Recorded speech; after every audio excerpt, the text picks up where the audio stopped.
শুক্রবার করোনায় আক্রান্ত রাজ্যের মুখ্যমন্ত্রী, উপমুখ্যমন্ত্রী এবং মুখ্যমন্ত্রী জয়ানিতি দেবের শারীরিক অবস্থার তথ্য সাংবাদিক সম্মেলনের মাধ্যমে তুলে ধরেন তাদের চিকিৎসার জন্য গঠিত মেডিকেল টিমের ডাক্তার অতনু ঘোষ ও ডক্টর শ্যামল রায়। ডাক্তার অতনু ঘোষ জানান, বর্তমানে মুখ্যমন্ত্রীর শারীরিক অবস্থা অনেকটি স্থিতিশীল, আগের থেকে অনেকটা সুস্থ অনুভব করছেন তিনি।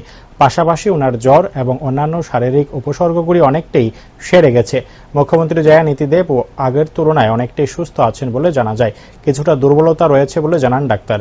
উপমুখ্যমন্ত্রী জিষ্ণু দেববর্মনের শারীরিক অবস্থা সম্পর্কে ডাক্তার জানান, তিনি আগের থেকেই লক্ষণহীন ছিলেন, ওনার অবস্থা স্থিতিশীল রয়েছে।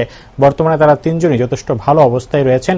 খুব তাড়াতাড়ি ওনারা সম্পূর্ণ সুস্থ হয়ে যাবেন বলে আশা প্রকাশ করেন ডক্টর অতনু ঘোষ।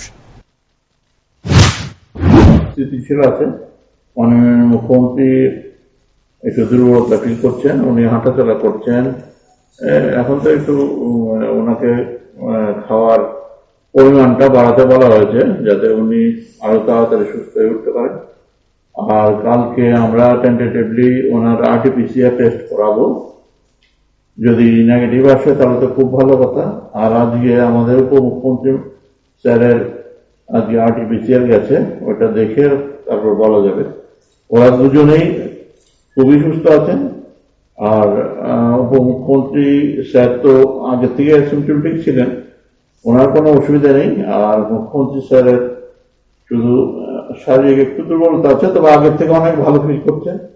এবং খাওয়া দাওয়াও ওনাকে একটু বাড়াতে বলা হয়েছে। এমনিতে ওনার জ্বর নেই, পেটের ব্যথা যেগুলো ছিল সিমটমস এখন নেই।